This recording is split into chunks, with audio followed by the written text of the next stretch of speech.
আজকে আমাদের আলজেমিরা হসপিটালে দুইটা ছেলেবাবু হয়েছে। শুধু ছেলেবাবুই হচ্ছে আসলে, একটার পর একটা। ছেলেবাবু দুজনই ভালো আছে। এই বাবুটা হচ্ছে রাতে হয়েছে, 2 কেজি 900 গ্রাম বাবু। আর এই বাবুটা হচ্ছে সি সেকশনে হয়েছে। বাবুর মা আসার পর আমি বলেছিলাম যে 15 মিনিটের মাঝে সিজার করতে হবে, কারণ বাবুর কন্ডিশন ভালো না, যা শুধু হার্টবিট আছে, মুভমেন্ট ছিল না একদমই। বাবু টয়লেট করে দিয়েছিল, অনেক বেশি ডিপ মিকুনিয়াম ছিল। তারপরে যাই হোক, আলহামদুলিল্লাহ আল্লাহর মধ্যে সি সেকশন করা হয় এবং বাবু ভালোভাবে হয়েছে। তারপরে আবার বাবুকে এনআইসিউতে ভর্তিও থাকতে হয়েছে। আজকে ছেড়ে দিয়েছে না বাবুকে? আজকে ছেড়ে দিয়েছে, আলহামদুলিল্লাহ বাবু ভালো আছে। সবাই বাবুর জন্য দোয়া করবেন যাতে বাবু সুস্থ থাকে। আর বাবু নড়াচড়া না করলে অবশ্যই দেরি করবেন না কখনোই।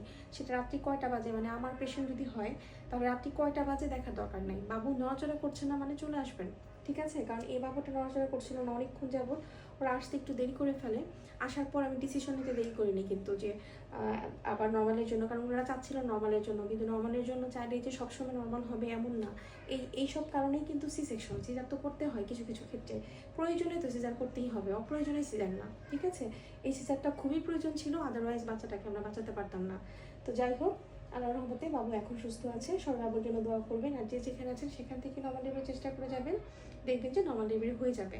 আর অপ্রয়োজনে কখনোই সি সেকশনের দিকে যাবেন না। সবাই ভালো থাকবেন। আল্লাহ হাফিজ। আসসালামু আলাইকুম।